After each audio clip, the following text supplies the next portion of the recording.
Good morning and welcome to Money and Mindset with the Doctors. I'm Dr. Stephanie Ardrey, known as Dr. Money. And I'm Dr. Thyonne, known as your story genius or story accelerator. How you doing, Dr. Money? I'm good. How are you today? I am doing just fine. It seems like things are coming around. It started off being a bright sunny day, but now it's looking a little cloudy, so I'm a little skeptical. I'm always looking for rain after I wash my car on the weekend, and I washed my car this weekend. So there you have it. Yeah, perfect. I know it seems like that's just an invitation for rain. Well, I Yeah. noticed as I drove in the middle of last week from Vegas that as soon as I hit sort of like, I guess the 210 Rancho Cucamonga area, a huge cloud came over and I was like, what happened to the sun? And it remained probably until I departed, till I hit a similar point on my way back to Vegas. So it has been sunny and definitely warm here. Not hot yet, not hot, but warm. Okay. So now that we're getting back to being out and a little bit more with people being vaccinated and things, how's your exercise routine going? Are you still keeping that up, or is it a COVID exercise routine, or is it a normal exercise routine? Well, it's so funny because my business partner is in Jamaica at the moment, and they were commenting on how my arms looked. And so, I was like, oh, yeah, I'm still on it I now. was thinking that because they look really like they're smoothing. Yeah. And so I was telling them, though, but I cheated for an entire week. I'm like, I have not made it to the gym. I probably only got one of my walks in, but I'm like, okay, eager to get back in. But it's you, the one who started this stuff with this. I know. That's why I'm asking you. And Well, so that's why I'm asking you. I've been practicing the time dances. is coming. I've been practicing the dances, and I've been buying bikinis. Bikini is a good start for pasties. Yeah. Yes. That's a good way to start thinking about how you would pose in a pasty. And I even bought the two belly button earrings. Of course, I haven't gotten the piercing yet, but I'm getting myself ready, so I'm prepared. Okay. You are really getting prepared. Okay. I'm getting prepared. I wasn't expecting all of that. For our audience, that might be TMI. That's a different type of mindset, but and a different way to make money. We're not encouraging that at all. No, we are out here encouraging living your best life as your healthy self and allowing yourself to realize your wealth. Well, my hiking group still goes into Kennethon Park every day, and we take different trails, and we're just all over the park. And it's funny because we were coming up a hill, and usually when we hit hills, we try to run the hills that are, well, not the trail hills, because those go like this, but we try to run the kind of slow burn hills. And a group was two ladies were coming towards us, and they were like, what are you guys training for? You guys must be training for something. And all of us, without talking to each other, yelled back, life. Like, that's right. We're trying to live our life longer, better, stronger, healthier. And so I encourage everybody to get your mindset into a space where one of the first things that you do during the day is get your exercise in, some meditation, that helps with your mindset. Some exercise helps with your mindset, helps with your physical body. So those are the kind of things you can do to elevate your business, and great things to do to return to what is going to be I think I'm going to call it a new normal, because I don't think things will ever go back the way they were. What do you think?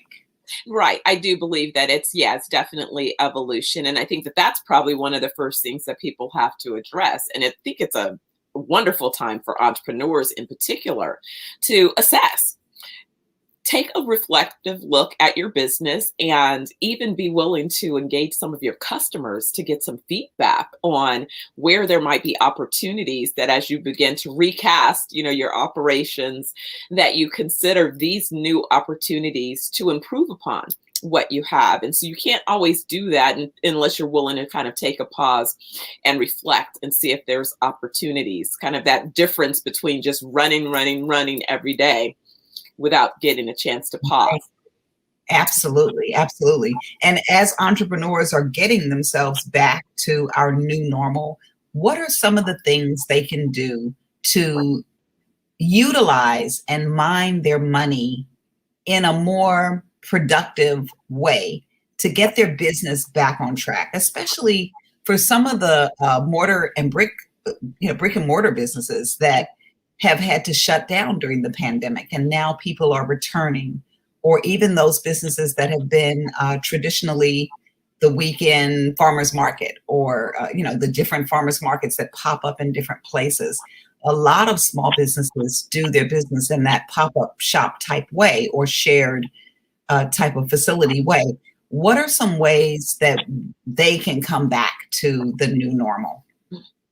Excellent question. What I think, again, as you return to your activities, you want to do a couple things. You want to engage with your customers, possibly in a new way. One, you want to make sure that you have more than one touch point with them, so that in the event that there was, for example, another lockdown, you have a way to be connected with them through their social media. You have a way to email. You have a way to engage, much like these types of platforms that allow people to get content out. You can still be in communication with your customers by offering them tips and information and remaining engaged. So you want to make sure that now, as part of your business model, you incorporate not only live interaction, but how do I communicate with my customers if I need to, in the event that I can't get directly in front of them. Mm-hmm. And so That's we're doing that conversation. Yes. I think it's a really important conversation. If this pandemic taught us nothing else, then you need to be in touch with your customers in different ways. Like, you need to know who your customers are. I feel really good when I go into even my local Starbucks and they know what name to write on my cup. It's such a welcoming thing for an organization to know that I am contributing to their bottom line. Sure. And to appreciate that particular fact by doing something as simple as putting my name on a cup. Or if they don't know me, being friendly enough to ask me my name. And that's something that I think the Starbucks model really gets right, in terms of when they train their people, having them ask for the customer's name and things like that. Of course, it helps when they're putting the order out there so they can have it, but it's also a very personal touch that makes people feel welcome. So finding those multiple touch points of how to stay in touch with people is really important. And you're right, a lot of people have been doing things online. They're building their businesses online now. I was in a Clubhouse room last night, and Tiffany Haddish opened a Clubhouse room, asked Tiff anything you want about her new movie. So she's promoting her new movie. And of course, people got on and they were asking Tiff about anything they want about anything. And her first question was always, "Did you see my new movie?" "No, but I'm going to go see it." "Well, I live in Texas." She's like, "They got movie theaters in Texas." So, but people were talking about all their different businesses. There was a woman who had a denim business, and all she does is things with denim. And I kind of thought about you last night too, because she had this beautiful denim bustier, glittery and sparkly. And I was like, "Ooh, that would look good as a pasty too." But anyway, I digress. Anyway, she had everything denim, and got Tiffany to do some shout outs and follow her. There was another woman who did these hats, and it was called Flip the Hat. And it's a hat that you could flip different sides, and it's a different color on one side, but it allowed you to have a hat that was two different hats. So those type of businesses popped up during COVID. A lot of people created businesses during COVID. So now they're going to have to figure out, interestingly enough, the opposite of what those people who had those brick and mortar businesses are doing. They have to figure out, how do I now get out into my community for a customer base? Yeah. So that's interesting as well. Speak a little bit to that whole idea of, is it only one thing, or is it both, or who knows? What is it? So I think that going forward, it's best to continue with both. I think that, and this to me has been, the big idea that I've carried for such a long time, is that I love the idea of being able to have live events that are simulcast. And so that there's engagement in multiple platforms, multiple access points. And I think that that's what we need, because one of the things that I was really a fan of that sort of came in waves and went away. You remember when people were doing cash mobs? And we're going to support businesses. Well, I'm such a fan of cash mobs. And so I would like to see cash mobs resume, that we find ways to put dollars back into organizations. But guess what? Because of virtual opportunities, we're able to do that both live and in person, as well as engage our virtual audiences as well to support businesses. So I want to see a lot more of that level of engagement. And I think that for entrepreneurs going forward, it will remain important to have access points and continue to build on the relationships with your customers. And, I was speaking to a retailer yesterday, in fact, and saying, how can you bring content into your brick and mortar location so that people who are in other markets can become engaged in that content, and that become their access point to your organization? Right. Absolutely. Absolutely. And that brings up a different topic in terms of content. I think people, when they hear content, the first thing they think of is, oh, I have to write something. I have to write a blog, or I have to write an article. Content can be found in so many different ways. And as we go into this new marketplace, we have to find different ways and different gadgets or techniques to put content out. And I'll share with you a new gadget that I just got. I didn't even know what it was, but I think I mentioned I work with the She Ready Foundation, and one of our brand managers, she's a brand strategist. She's puts all these different things together, and she says, Dr. Gordon, I want you to start recording some Instagram lives. And I'm going, okay, you stop me at recording. My person, when I do my live thing, I don't record that. That's Dr. Money does that. I just show up. You can do this. So she gets me to get this gadget. It's called a gimbal. I didn't know what a gimbal was, but this is a gimbal. And this little gadget here, once I turn it on, you're going to see what happens. Let me put it in front of you. This is a gimbal. It has my phone on it. Okay. I'm going to turn it on, and you're going to see what happens. Woo, boom. Oh, wow. So it's like a selfie stick. It's my selfie stick. And the gimbal, of course, you want to record in landscape. These are all the things I've learned recently. Yeah. Okay, just turned it off. Let's see. There we go. That, and then push twice. Oh, there we go. Landscape. You see how it's doing it for me? And as this thing moves, let's see if I hit the record button. There's all kind of buttons on here, girl. It just moves with you. If you, let's see if you can see this.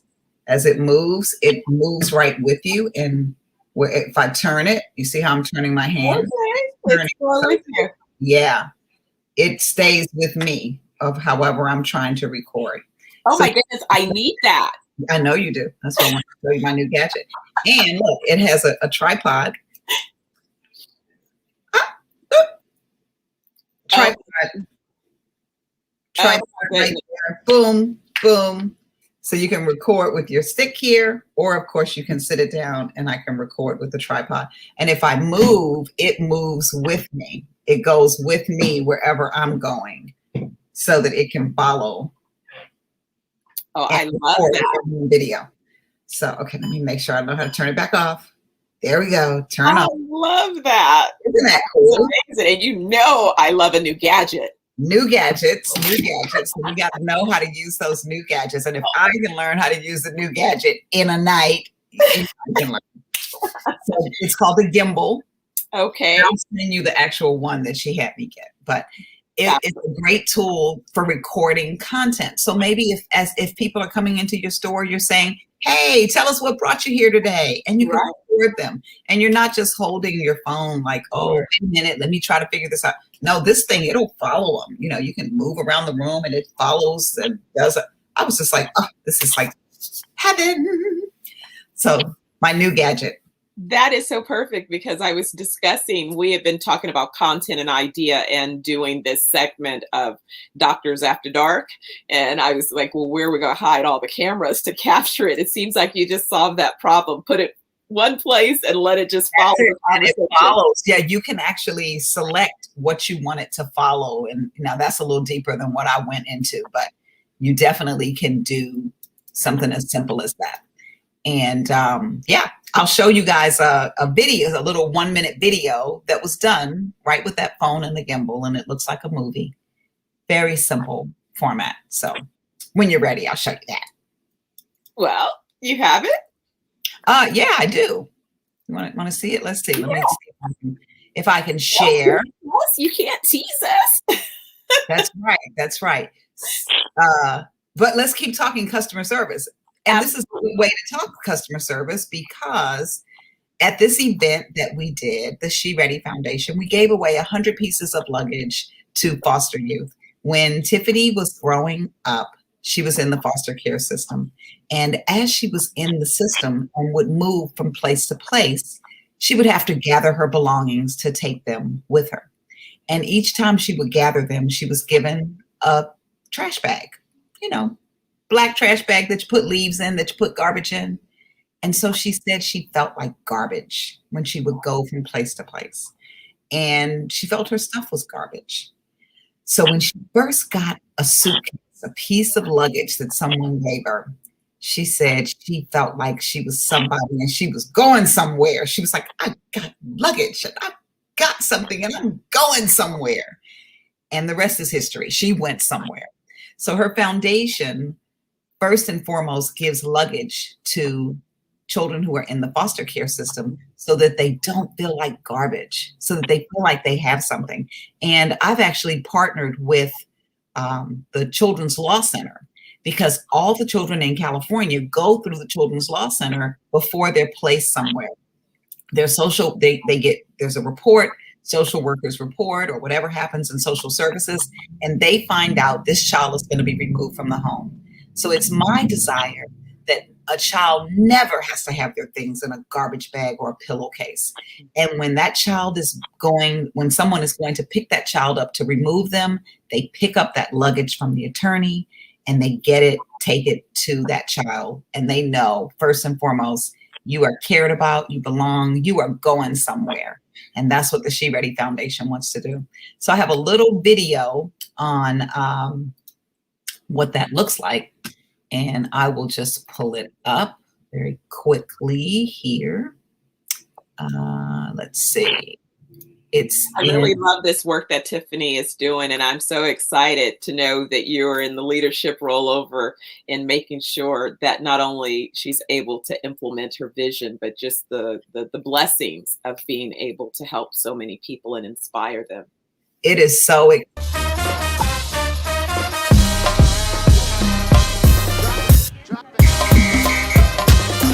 This is Dr. Thyonne in Antelope Valley, California. We're here at Antelope Valley College, and we have a list of 100 youth who will be receiving luggage from our travel partner, Travel Pro, and the She Ready Foundation. So thank you, Travel Pro, for the work you're doing on behalf of foster youth everywhere.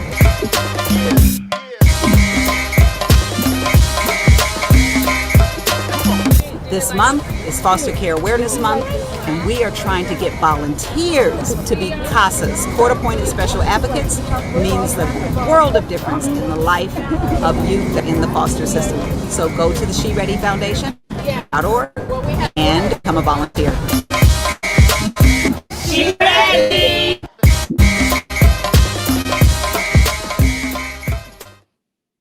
Oh my goodness. All done with the gimbal. Wow, that's fabulous. That is fabulous. Around, and then of course we had people edit pieces together, but all of that was done just right on a phone. It didn't require us to have heavy duty video equipment to get content. And that's our content, to show people what we do and how we do it in this new way. You saw everybody was masked up. We did a drive-through to give away the luggage. So foster youth, some foster youth walked up. You saw me meeting one young man who had walked up. And I think the beauty of this event and what it told me is it's such a need. People did not come out because they thought Tiffany Haddish was going to be there. That young man that I was talking to, I was laughing with him because I said, can you say thank you, She Ready Foundation and Tiffany Haddish for the luggage, trying to get a little clip, you know? And he says, well, thank you, She Ready Foundation. And what's her name? I'm like, Tiffany Haddish? He's like, yeah. He didn't have a clue. He didn't have a clue, which I loved it because it's why Tiffany doesn't do the work because of her name, Tiffany Haddish. She does the work because of her heart, Tiffany Haddish. And this is work that she loves, that she is so impacted by and so much wants to impact others with. And so Tiffany doing this work is important, and I'm glad that I'm a part of it as well, and glad to share it here as a way for people to do their businesses and come back out. We're coming back out doing ours in different ways. Hey, if we have to put the luggage in with the drive-through piece of luggage, great. And many times people would donate luggage, so ours is now upgraded. We did a partnership with Travel Pro, who is giving us 1,000+ pieces of luggage a year for this first year, so that we can give it out to those young people that need it. Again, their CEO saw the need, understood this is something that's important, and said, I'm going to do it.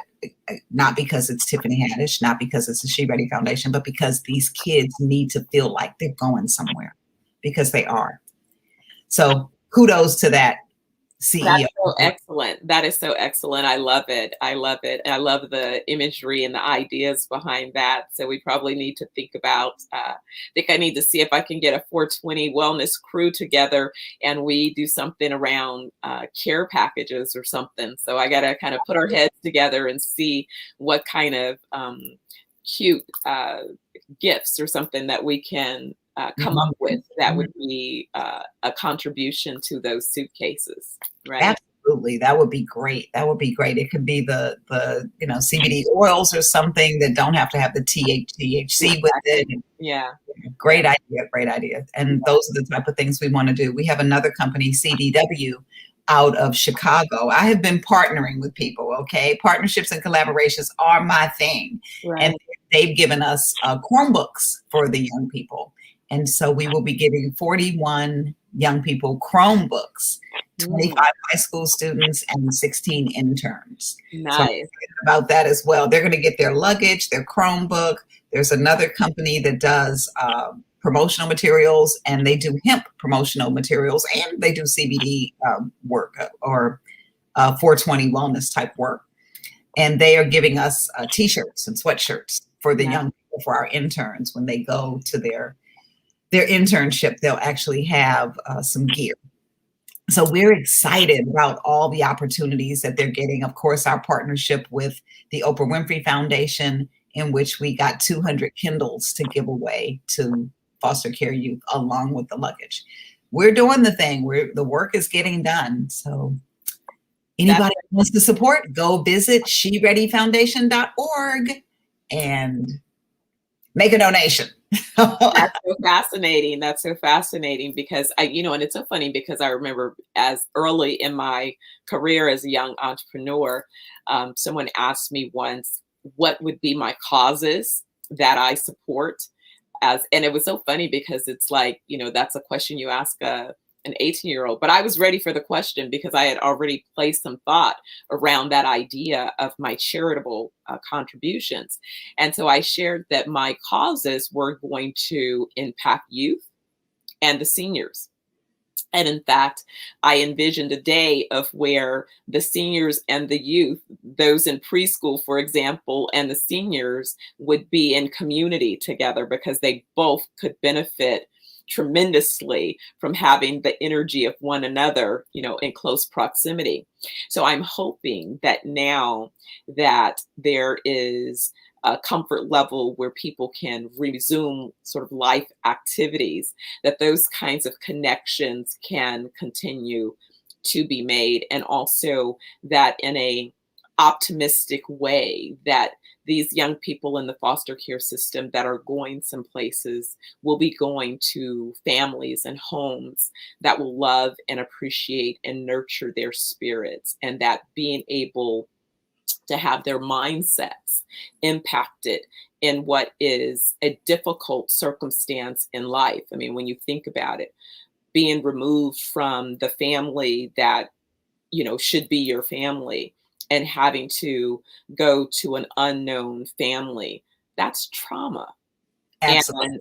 And so, there's no way to replace. And sadly, so often, there's been abuse and all kinds of things. So you have a fragile young spirit that needs hope and encouragement and an evidence of some love, some humanity somewhere pretty quickly, And it's interesting that you said seniors and youth, because they're both the most vibrant and the most fragile of populations. And when you talk about youth that are going through this type of system, and you talk about seniors who often are transitioned into a different type of system and into senior care or some sort of care where if their health is compromised. Again, you're talking about going into new places, a place where you don't necessarily feel comfortable. You don't have friends. You don't know people. Your family's not there for you every day. And so bringing those populations together to support each other, to be in the same space is important. Could be an entire organization. We did it with a place called Home. We used to do the young people making floral arrangements. I had a florist that worked with us, and he would teach them to make floral arrangements. And then we would have them take the floral arrangements to the seniors in senior care. And it was always a beautiful reception. And the kids loved the idea of being able to give a gift to someone that seemed like a mother or a grandmother or something to them. And of course, the seniors were ecstatic that someone had thought about them, and bringing them together was a great idea. So the two populations you talk about are populations that need our support and need our care. And when you're thinking in your business, you want to figure out, how do you support those populations, and what type of services or products might you come up with that could support those populations? Because those are two of the largest populations that we have. The seniors now are baby boomers, which was one of our biggest generations, and living longer. Yeah. So if you have products or services that support a population like that, and I think that's the population that probably has the most money to spend. Sure. And the young people that are coming up right now, again, they're starting out, but they have new technology and they have access to so much, how to do content, how to do these things online. Again, a great customer base. So you want to know, how would you support these types of customer bases? When you're thinking about the new normal, you have to think outside the box of what your traditional customer look like.